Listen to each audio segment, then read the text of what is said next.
The thing is, once you go to Kensington, no other dope gets you well. I've been to Baltimore after, and it's not strong enough. You cannot get well anywhere else. I'm from the West Coast. In the years I spent writing about drugs and addiction, I've driven through Kensington Avenue in Philadelphia a few times. It's a twilight zone of people frozen in ghoulish positions, trash and humans laying everywhere, some in wheelchairs.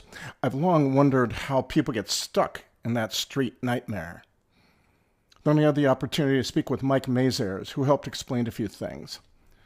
Mike was stuck on Kensington for about a year, 6 months sleeping in his car or restaurant basement, 6 months sleeping on the street, every day using fentanyl, often laced with the sedative xylazine, as many times as he could find money to do so, having already lost most everything else. When he was a teenager, Mike remembers Kensington wasn't as scary, but it had become an easy place to score. We could get weed there when we're 8th graders. Just go to the block, it's wide open 24/7. And then, everything else is also there. Dope, crack, whatever you need. So I knew that, but I didn't want that. I didn't need that until a long run with pain pills. Eventually, he moved from pain pills to fentanyl, and that led him to Kensington full-time. If you're an addict and you've been to Kensington, it's Disney World. It's the biggest open-air heroin market on the East Coast. It's the cheapest and the strongest. Knowing that, being in it, the lifestyle, the chaos, I loved all of it. Everything about it. 6.5 months sleeping on a sidewalk. That's when I really understood. You think you're homeless sleeping in the car, but it's a different level when you're living on the street. Showering in a fire hydrant. Robbing somebody who's dead, who's overdosed. You don't revive them. You run their pockets first and then maybe help them out. Let me look for your wallet, Sick. I would talk to people when we're homeless together shooting up on the sidewalk, and it's like I'm shooting up with lawyers, doctors, businessmen, restaurant workers, black, white, gay, straight, California, Baltimore. The thing is, once you go to Kensington, no other dope gets you well. I've been to Baltimore after, and it's not strong enough. You're sick. You're stuck with that dope, which is, it sucks, but you cannot get well anywhere else. You wake up super sick every day. The L wakes you up. It's shaking shit, and you feel it, and it runs through your veins, and you wake up, but I want to do it again. I want to keep going. And I'm like, what can I get right now? And then I hear samples calling. Samples. These are the free doses Kensington dealers give out to addicts in the morning to get them revving, get them hustling and stealing, and finding the money that day to buy the dealer's dope. They know you need something in the morning to get you going, and you'll be hustling all day. You're on your, whatever it takes. To make money, to rob people, to steal from stores, to go loot, to go, all day, you're down there making money to get your next bag. No matter what it is, what kind of hustle, what kind of scam, you're going to do it. And you need to get well in the morning before you do that. So they'll get you well, and you'll get that money and come right back. On Kensington, fentanyl is sold in tiny bags stamped with brands. Brands like Donald Trump, Super Bowl, government shutdown, virus, Showtime, and on and on.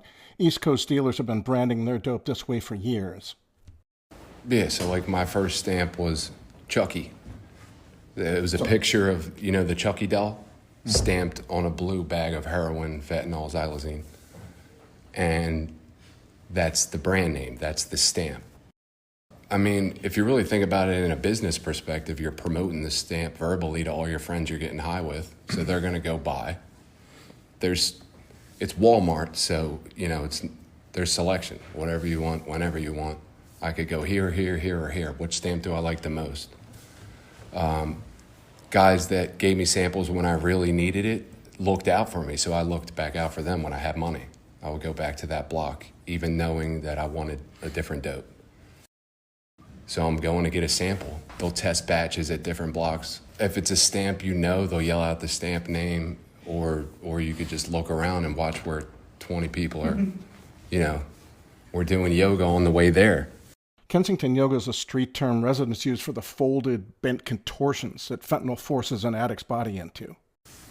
And it's sick, but I'm part of it, and I can't get out of it. Part of what fuels Kensington is that there's no stopping addicts in their addiction, no breaks, no interruption. I've been let go by the police so many times. It's as if they're enabling me, you know? And when you get away with shit, you feel like you could do more shit. And I think it puts something else inside of you to make you want to go even harder. What's more, many churches and well-meaning nonprofits regularly pass out food, clothing, water bottles, and a lot more. I'm getting high all day, but now that I got some food, I don't have to spend money on a honey bun, you know? And having clothes when you don't have any clothes is a big deal. If I can get shoes, like I'm taking whatever they give me and selling it to the pawn shop. And I'm probably gonna get $5 max, but that's enough to get me the next one. From Prevention Point, they would give me medication down there, you know, to cure all my wounds. I had a crack smoking kit every day. I had 50 free works every day, bandages, everything you need. Did that help? You know, if you really look at it, it does.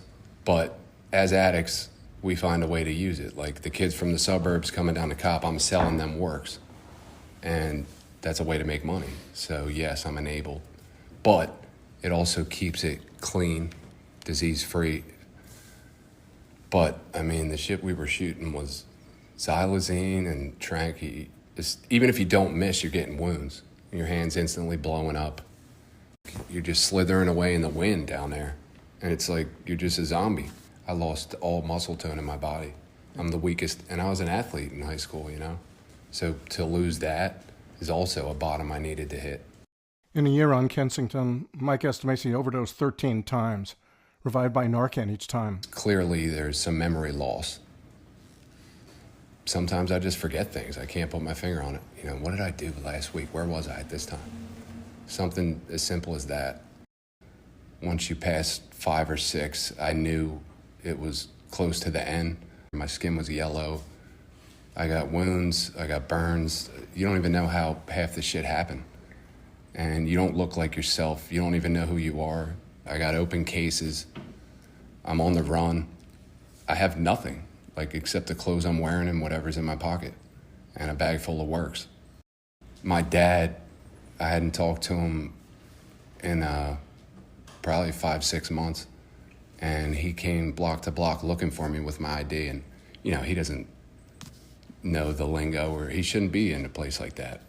But he went to all the hospitals, police centers, nothing. They eventually found me, took me to a rehab. But then I went back out. I left that night because I was so sick, I just had to leave. But it put something in me. I knew I wanted to stop, but I just still couldn't. I didn't have any power. The last 6 days I was there, I overdosed 3 times in 6 days. And one was very scary. To the point when I woke up, you know, my urine's brown.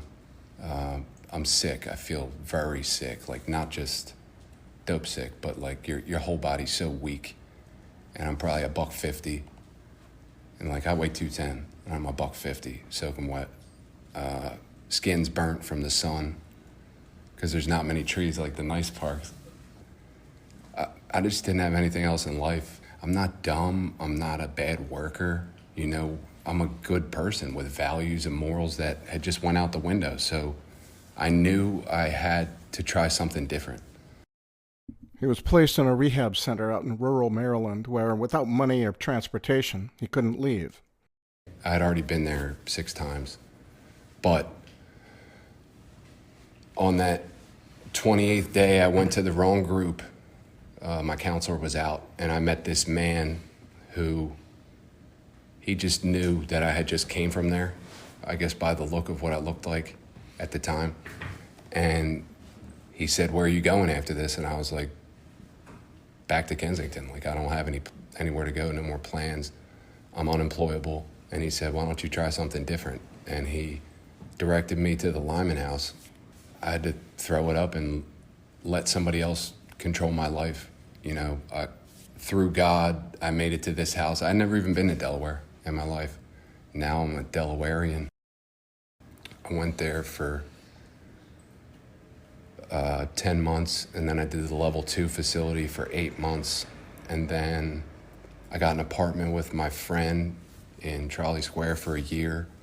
And then I moved in with my girlfriend, and that's been about a year. It was something in here.